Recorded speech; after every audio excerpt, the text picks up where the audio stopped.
जिस घर में ये दुआ सुनी जाती है वहां अल्लाह की रहमत ऐसे बरसती है जैसे सूखी जमीन पर बारिश बरसती है। दोस्तों, ये कोई मामूली दुआ नहीं बल्कि अल्लाह के कुरान का वो नूर है जो हर अंधेरे को मिटाने और हर मुश्किल को आसान करने के लिए उतारा गया है। अगर आपकी जिंदगी में परेशानियां खत्म होने का नाम नहीं ले रही, घर में बरकत नहीं, कारोबार में नुकसान और सुकून ऐसा खो गया है जैसे कभी था ही नहीं, तो समझ जाइए कि आज का दिन आपके लिए एक इशारा है। ये कोई इत्तेफाक नहीं कि आप इस वीडियो तक पहुंचे हैं। अल्लाह ने आपकी सुन ली है और ये दुआ आपके मसले का हल बनने के लिए आई है। लेकिन याद रखिए, ये दुआ आधी सुनने वालों के लिए नहीं है। इसे पूरा सुने, पूरे यकीन के साथ सुने और अपने दिल की गहराइयों से दुआ मांगे, क्योंकि ये वही दुआ है जो बंद किस्मतों के दरवाजे खोल देती है।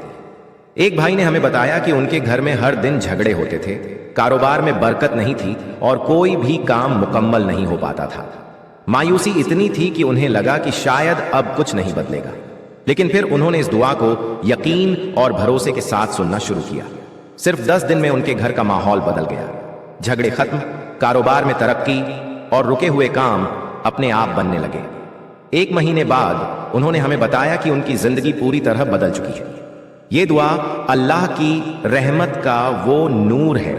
जिससे बड़े से बड़ा मसला हल हो सकता है। शैतान उस घर में दाखिल नहीं होता जहां ये दुआ गूंजती है। बरकत खुद चलकर आती है, रिश्तों में मोहब्बत बढ़ती है, कारोबार तरक्की करता है और जिंदगी में सुकून लौट आता है। अगर आप सच में अपनी परेशानियों से छुटकारा चाहते हैं तो इस दुआ को सुने, अपने घरों में बजाएं और अल्लाह की रहमत को अपनी आंखों से देखें। यह सिर्फ एक दुआ नहीं, आपकी तकदीर बदलने का एक मौका है। कमेंट में आमीन लिखें और अपनी दुआओं में हमें भी याद रखें।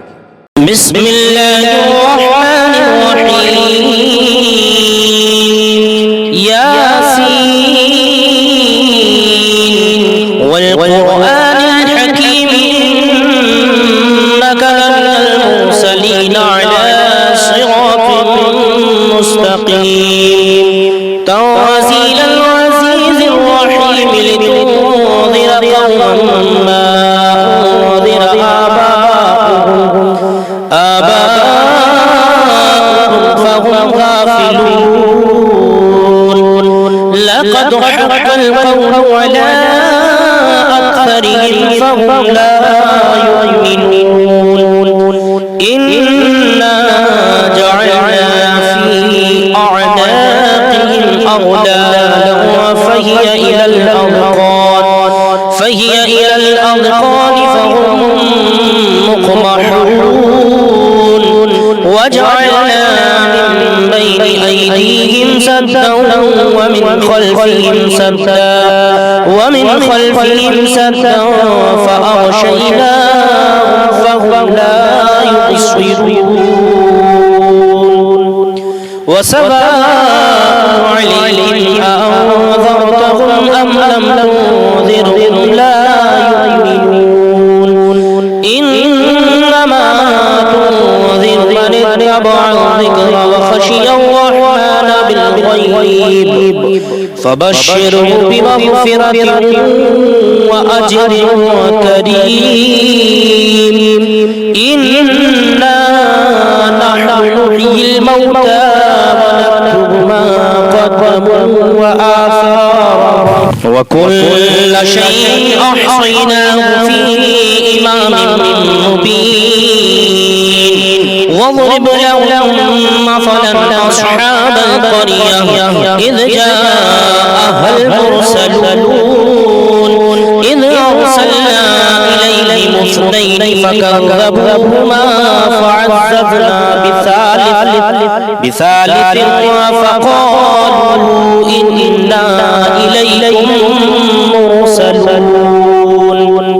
قالوا ما أنتم إلا بشر مثلنا وما أنزل الرحمن من شيء إن أنتم إلا تكذبون قالوا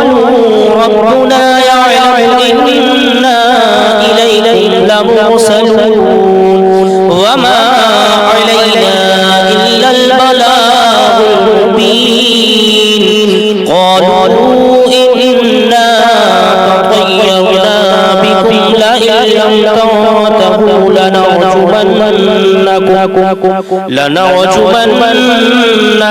وليمسنكم منا عذاب أليم قالوا طائركم معكم أئن ذكرتم بل أنتم قوم مسرفون وجاء من أقصى المدينة رجل يسعى قال يا قوم اتبعوا المرسلين اتبعوا من لا يسألكم أجرا وهم مهتدون وما لي لا أعبد الذي فطرني وإليه ترجعون أأتخذ من دونه آلهة إن يردني الرحمن بضر لا تغني عني شفاعتهم شيئا ولا ينقذون إني إذا لفي ضلال مبين إني آمنت بربكم فاسمعون قيل ادخل الجنة قال يا ليت قومي يعلمون بما غفر لي ربي وجعلني من المكرمين وما أرسلنا على قومه من بعده من جود من السماء وما كنا منزلين إن كانت إلا صيحة واحدة فإذا هم خامدون يا حسرة على العباد ما يأتيهم من رسول إلا كانوا به يستهزئون ألم يروا كم أهلكنا قبلهم من القرون أنهم إليه لا يرجعون وإن كل لما جميع لدينا محضرون وآية لهم الأرض الميتة أحييناها وأخرجنا منها حبا فمنه يأكلون وجعلنا فيها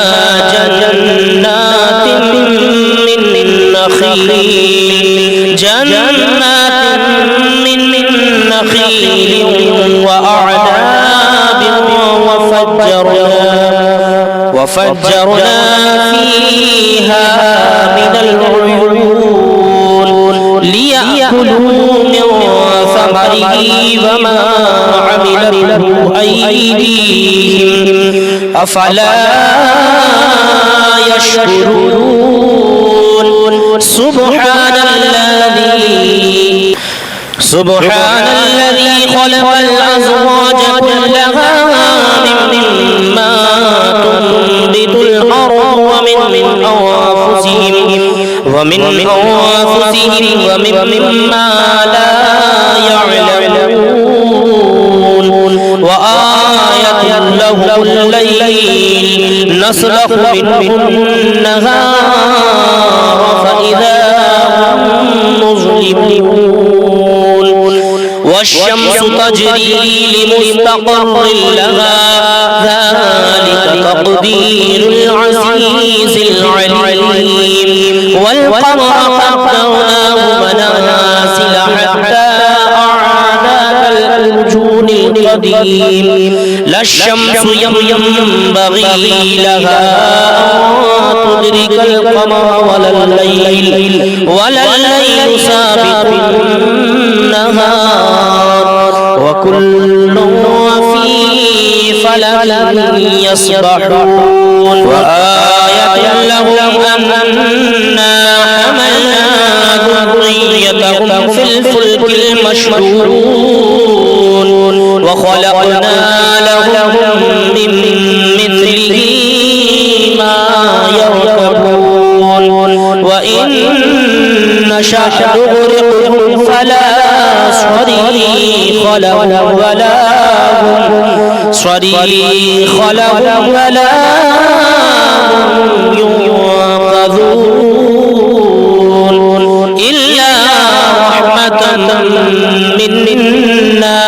ومتاعا إلى حين وإذا قيل لهم اتقوا ما بين أيديكم وما خلفكم لعلكم ترحمون وما تأتيهم من آية من آيات ربهم إلا كانوا عنها معرضين وإذا قيل لهم أنفقوا مما رزقكم الله قال الذين كفروا للذين آمنوا أنطعم من لو يشاء الله أطعمه إن أنتم إلا في ضلال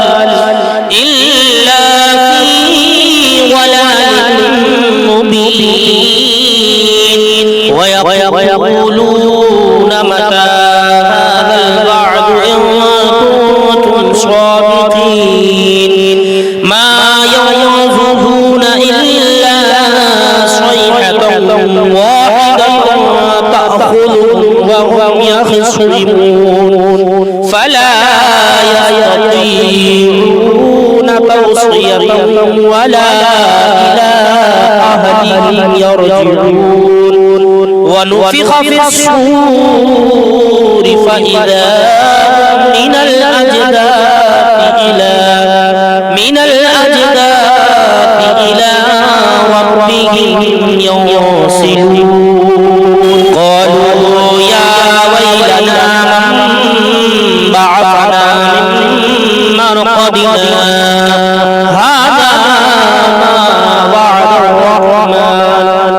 ما وعد الرحمن وصدق المرسلون إن كانت إلا صيحة واحدة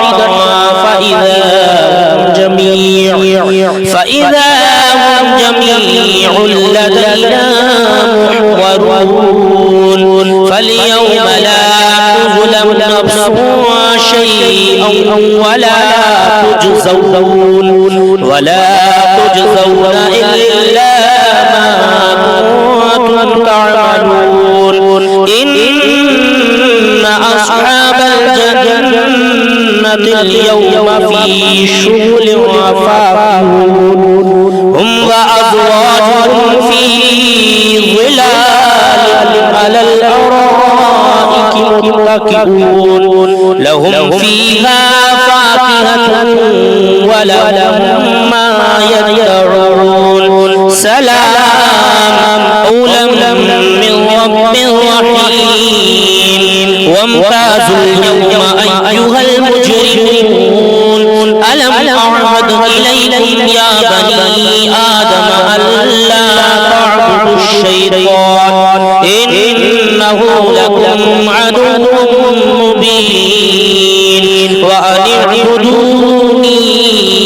هذا صراط مستقيم ولقد أضل منكم جبلا كثيرا أفلم تكونوا تعقلون هذه جهنم التي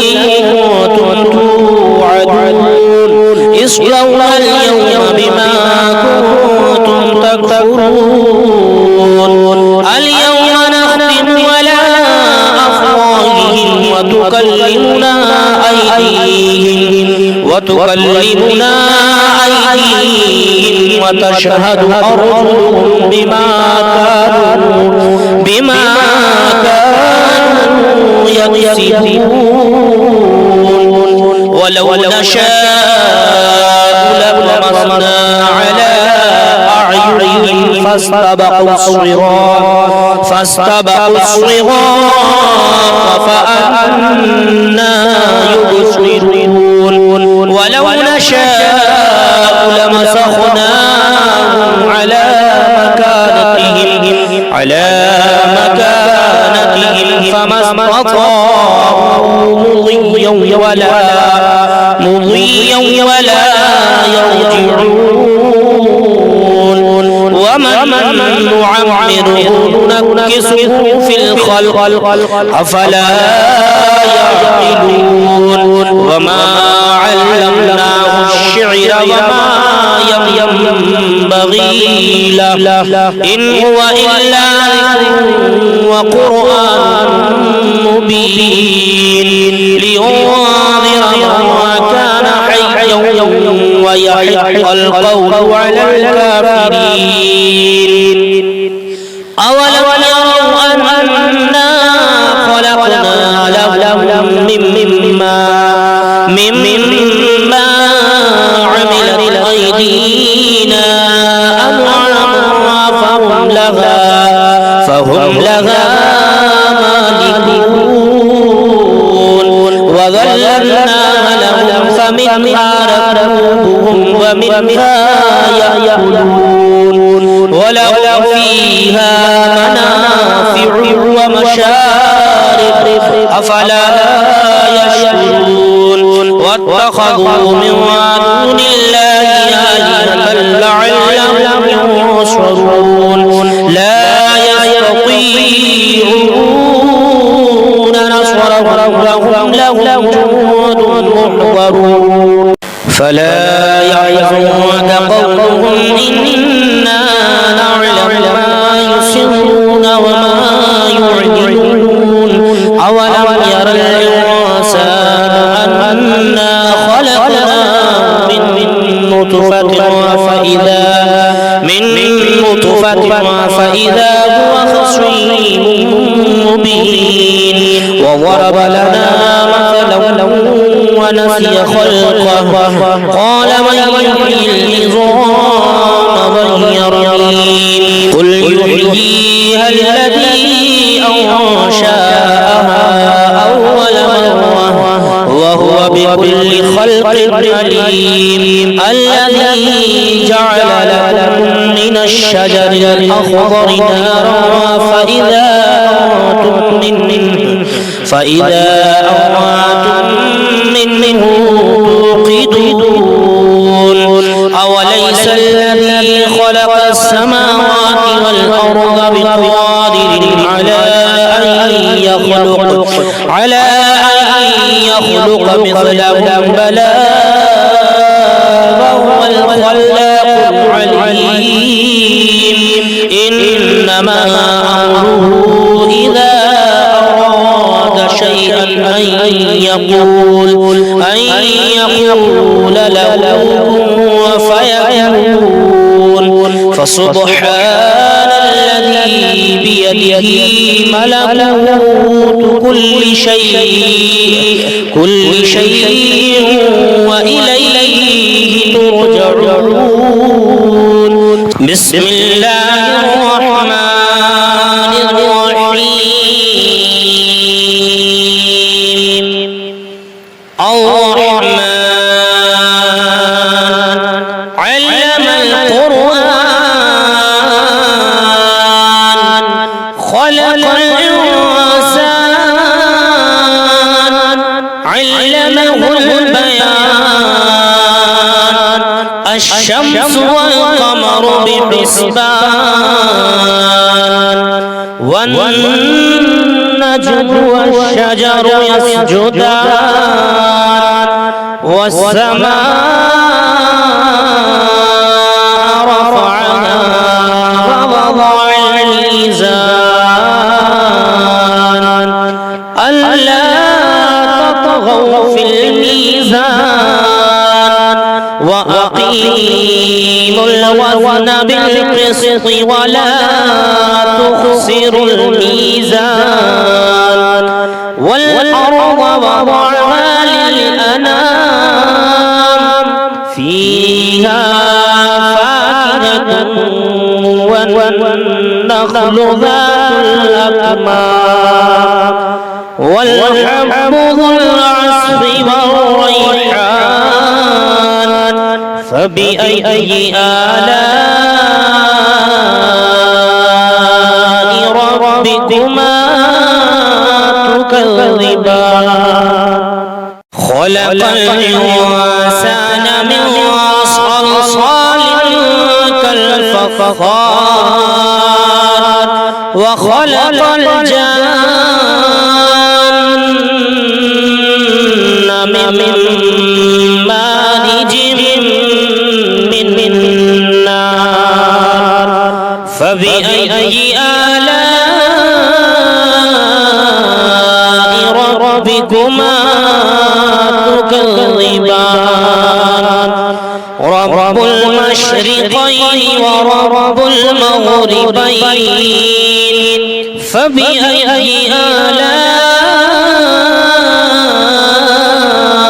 ربكما تكذبان مرج البحرين يلتقيان بينهما برزخ لا يبغيان فبأي آلاء ربكما تكذبان يخرج منهما اللؤلؤ والمرجان فبأي آلاء ربكما تكذبان وله الجوار المنشآت في البحر كالأعلام فبأي آلاء ربكما تكذبان كل من عليها فان ويبقى وجه ربك ذو الجلال والإكرام فبأي آلاء ربكما تكذبان يسأله من في السماوات والأرض كل يوم هو في شأن فبأي آلاء ربكما تكذبان سنفرغ لكم أيها الثقلان فبأي آلاء ربكما تكذبان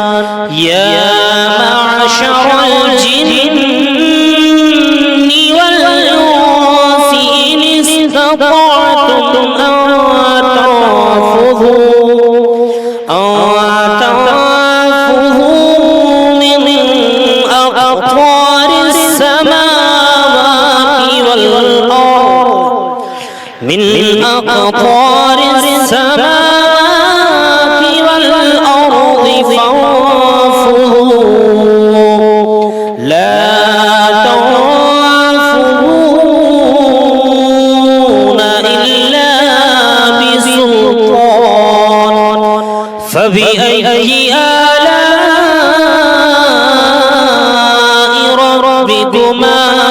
تكذبان يرسل عليكما شواظ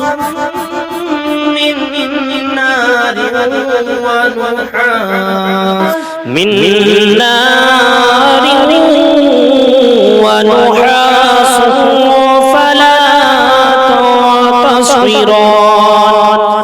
فبأي آلاء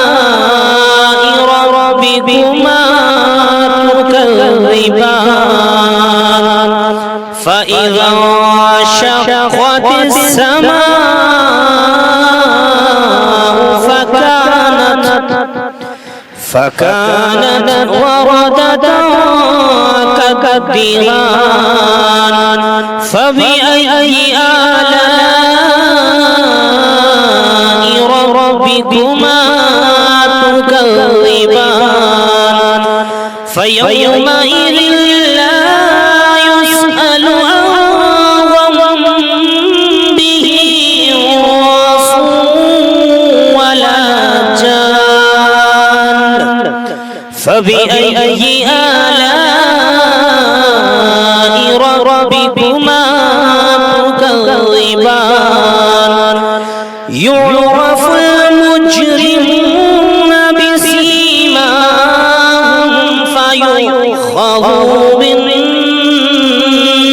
بالنواصي والأقدام فبأي آلاء ربكما تكذبان هذه جهنم التي يكذب بها المجرمون يطوفون بينها وبين حميم آن فبأي آلاء ربكما تكذبان فلمن خاف مقام ربه جنتان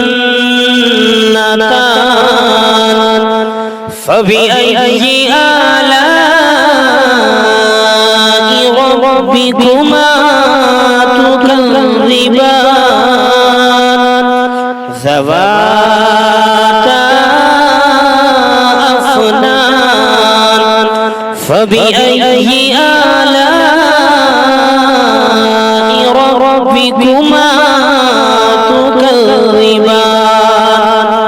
فيهما عينان تجريان فبأي آلاء ربكما تكذبان فيهما من كل فاكهة زوجان فبأي آلاء ربكما تكذبان متكئين على فرش بطائنها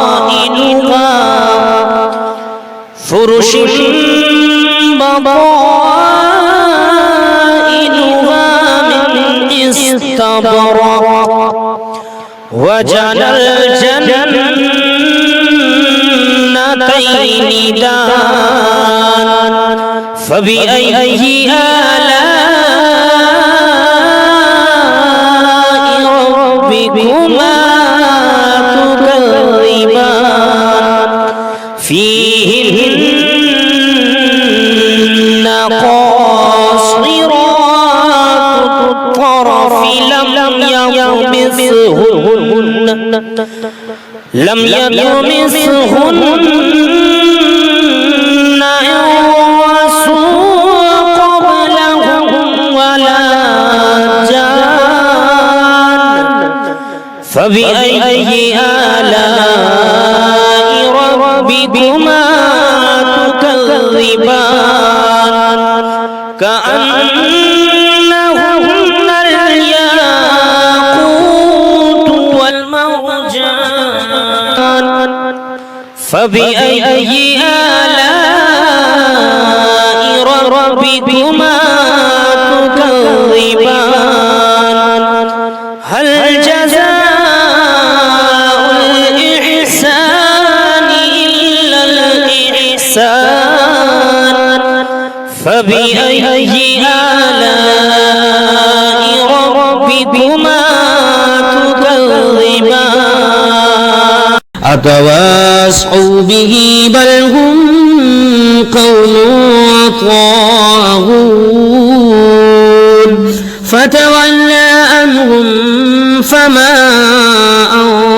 بملوم وذكر فإن الذكرى تنفع المؤمنين وما خلقت الجن والإنس إلا وما خلقت الجن والإنس إلا ليعبدون ما أريد منهم من رزق وما أريد أن يطعمون إن الله هو الرزاق ذو القوة المتين فإن للذين ظلموا ذنوبا مثل ذنوب أصحابهم فلا يستعجلون فويل للذين كفروا من يومهم الذي يوعدون بسم الله الرحمن الرحيم والسماء بنيناها بأيد وإنا لموسعون والأرض فرشناها فنعم الماهدون ومن كل شيء خلقنا زوجين لعلكم تذكرون ففروا إلى الله إني لكم منه نذير مبين ولا تجعلوا مع الله إلها آخر إني لكم منه نذير مبين كذلك ما أتى الذين من قبلهم من رسول إلا قالوا ساحر أو مجنون أتواصوا به بل هم قوم طاغون فتولى عنهم فما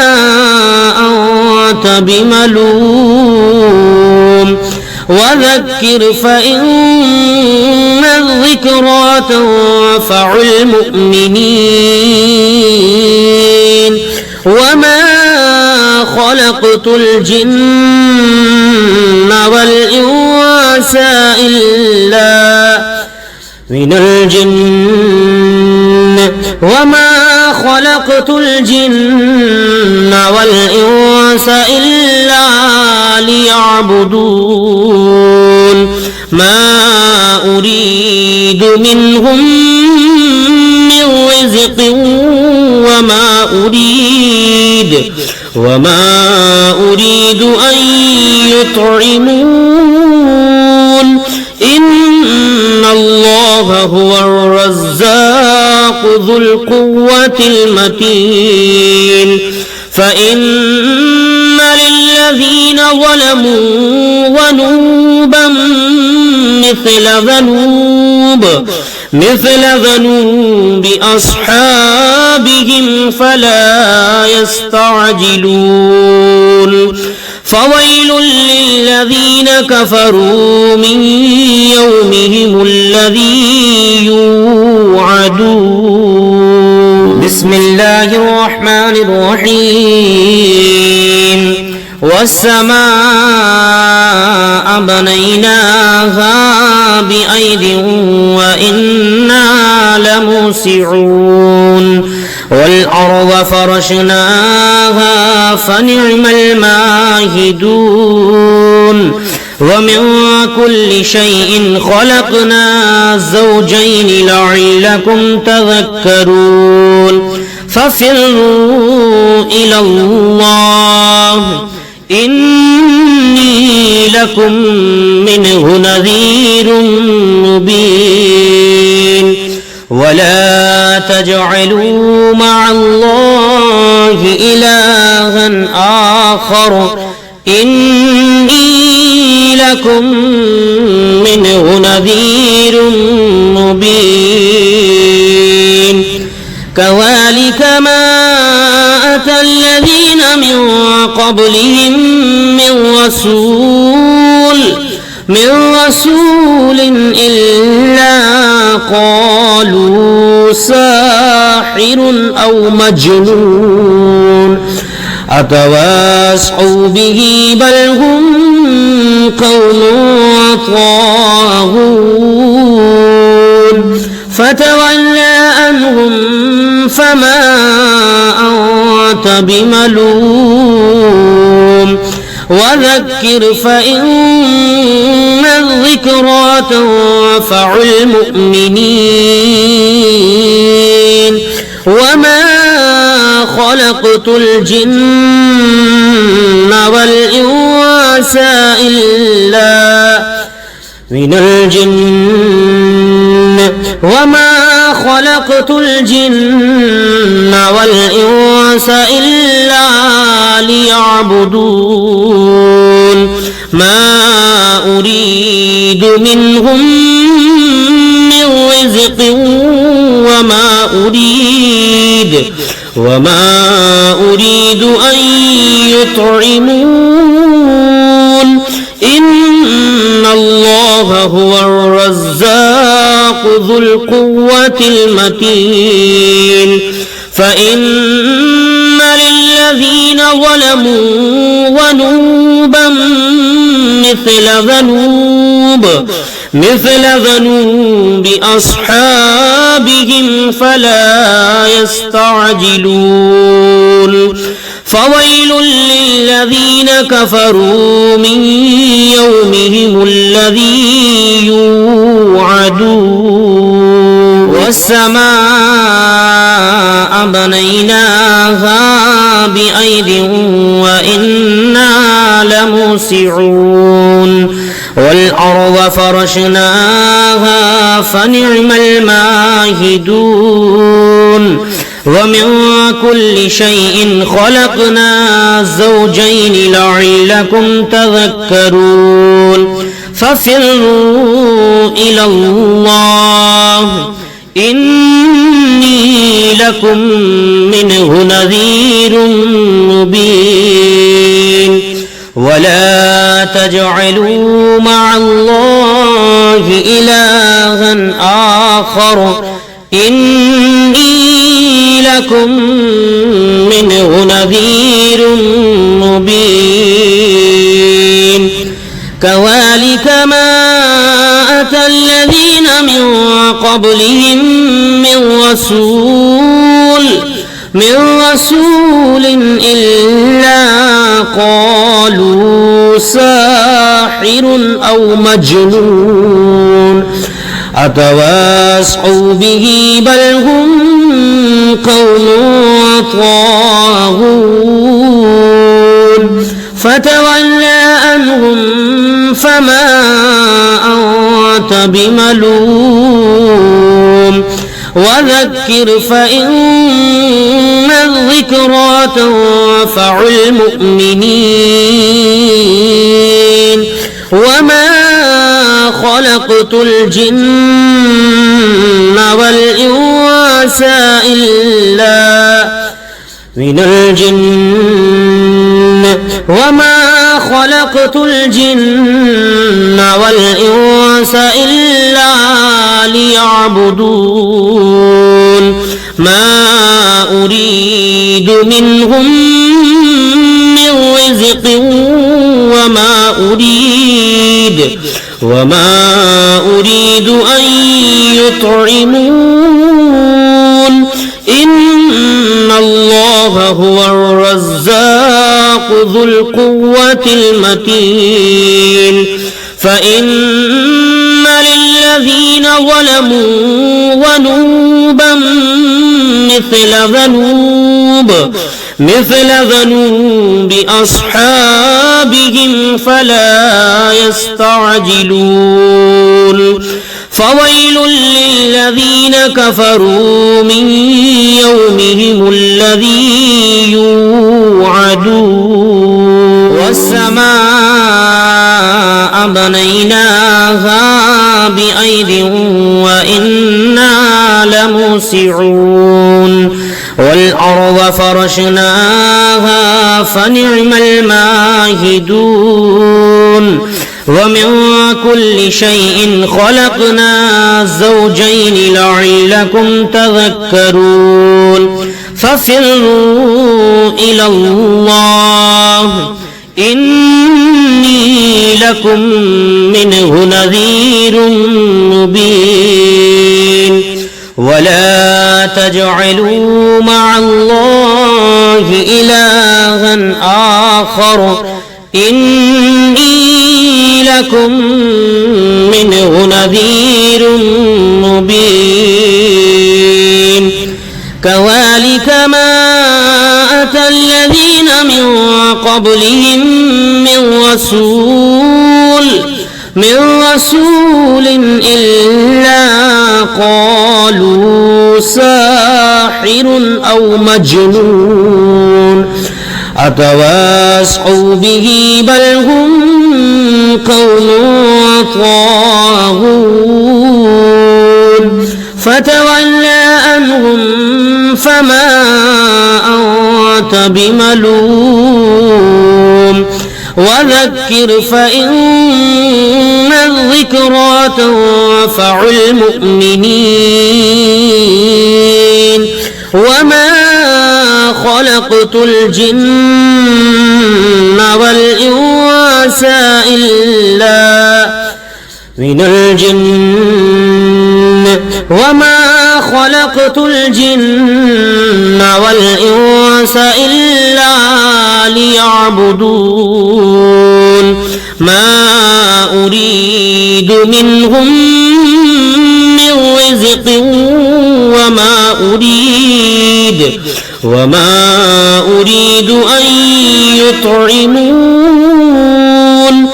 إن الله هو الرزاق ذو القوة المتين فإن للذين ظلموا ذنوبا مثل ذنوب أصحابهم فلا يستعجلون اذكروني أذكركم واشكروا لي ولا تكفرون يا أيها الذين آمنوا استعينوا بالصبر والصلاة إن الله مع الصابرين ولا تقولوا لمن يقتل في سبيل الله أموات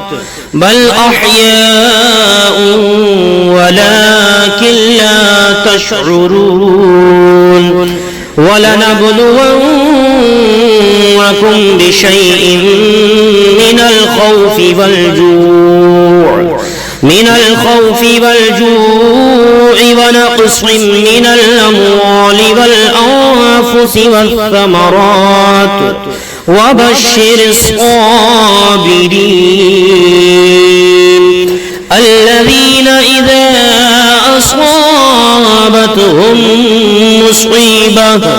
أصابتهم مصيبة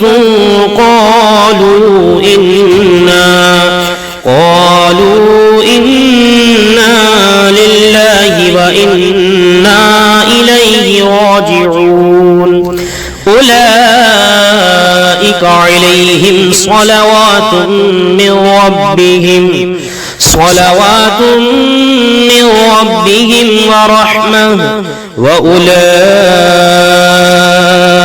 هم المهتدون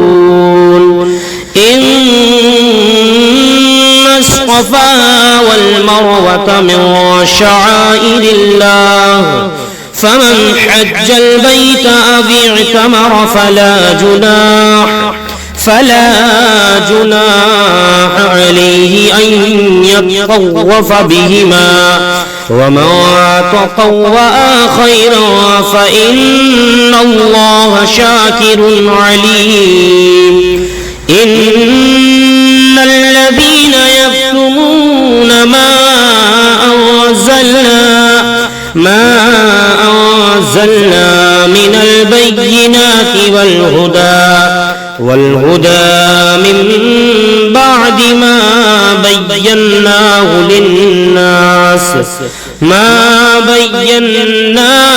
للناس في الكتاب أولئك يلعنهم الله ويلعنهم اللاعنون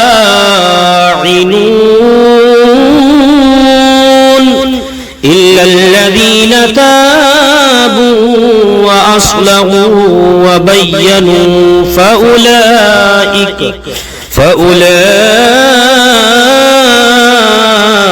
أتوب عليهم وأنا التواب الرحيم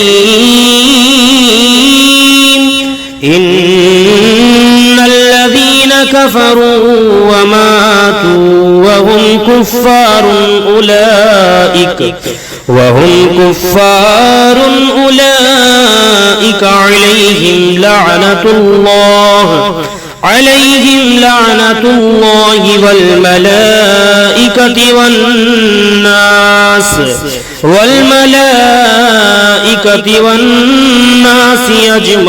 أجمعين خالدين فيها لا يخفف عنهم العذاب ولا هم ينظرون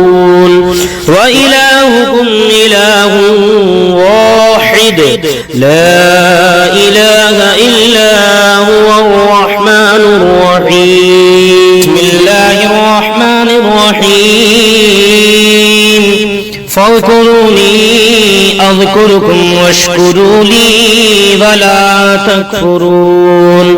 يا أيها الذين آمنوا استعينوا بالصبر والصلاة إن الله مع الصابرين ولا تقولوا لمن يقتل في سبيل الله أموات بل أحياء ولكن لا تشعرون ولنبلونكم بشيء من الخوف والجوع ونقص من الأموال والأنفس والثمرات وبشر الصابرين الذين إذا أصابتهم مصيبة قالوا إنا لله وإنا إليه راجعون أولئك عليهم صلوات من ربهم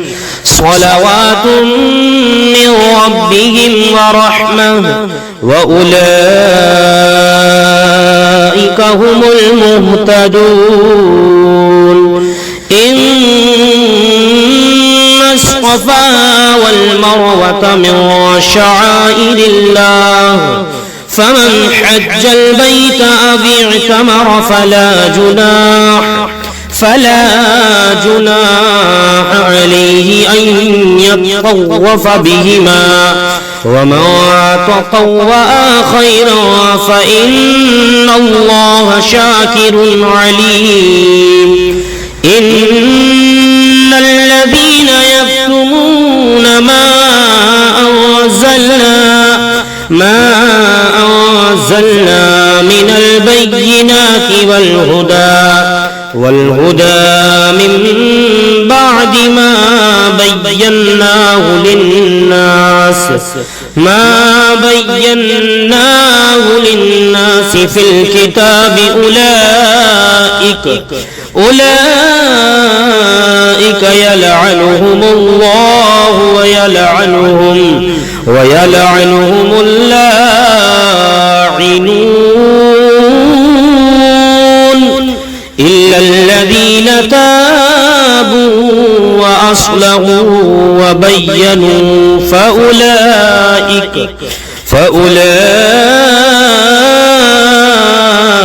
أتوب عليهم وأنا التواب الرحيم إن الذين كفروا وماتوا وهم كفار أولئك عليهم لعنة الله والملائكة والناس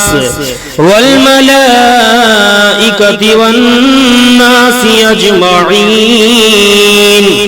خالدين فيها لا يخفف عنهم العذاب ولا هم ينظرون وإلهكم إله واحد لا إله إلا هو الرحمن الرحيم بسم الله الرحمن الرحيم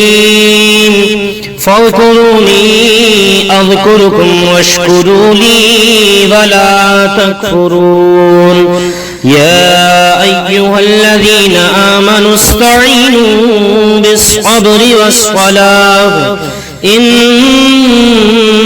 الله مع الصابرين ولا تقولوا لمن يقتل في سبيل الله أموات بل أحياء ولكن لا تشعرون ولنبلونكم بشيء من الخوف والجوع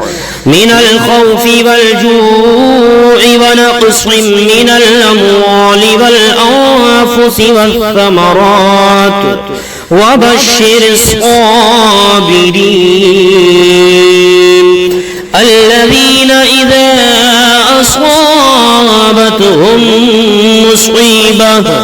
أصابتهم مصيبة قالوا إنا لله وإنا إليه راجعون أولئك عليهم صلوات من ربهم ورحمة وأولئك هم المهتدون إن الصفا والمروة من شعائر الله فمن حج البيت أو اعتمر فلا جناح عليه أن يطوف بهما ومن تطوع خيرا فإن الله شاكر عليم إن الذين يكتمون ما أنزلنا من البينات والهدى من بعد ما بيناه للناس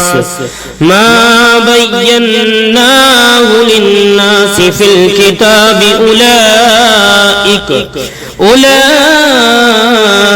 يلعنهم الله ويلعنهم اللاعنون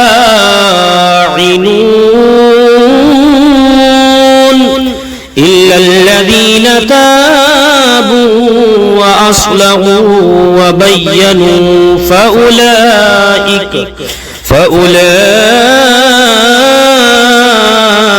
أتوب عليهم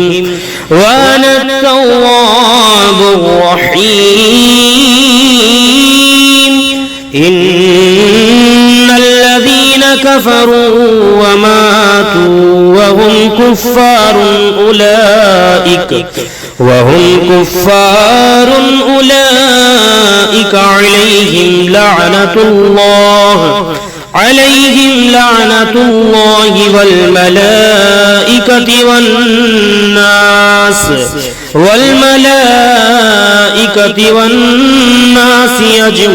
أجمعين خالدين فيها لا يخفف عنهم العذاب ولا هم ينظرون وإلهكم إله واحد لا إله إلا هو الرحمن الرحيم بسم الله الرحمن الرحيم فاذكروني أذكركم واشكروا لي ولا تكفرون يا أيها الذين آمنوا استعينوا بالصبر والصلاة إن الله مع الصابرين ولا تقولوا لمن يقتل في سبيل الله أموات بل أحياء ولكن لا تشعرون ولنبلونكم بشيء من الخوف والجوع ونقص من الأموال والأنفس والثمرات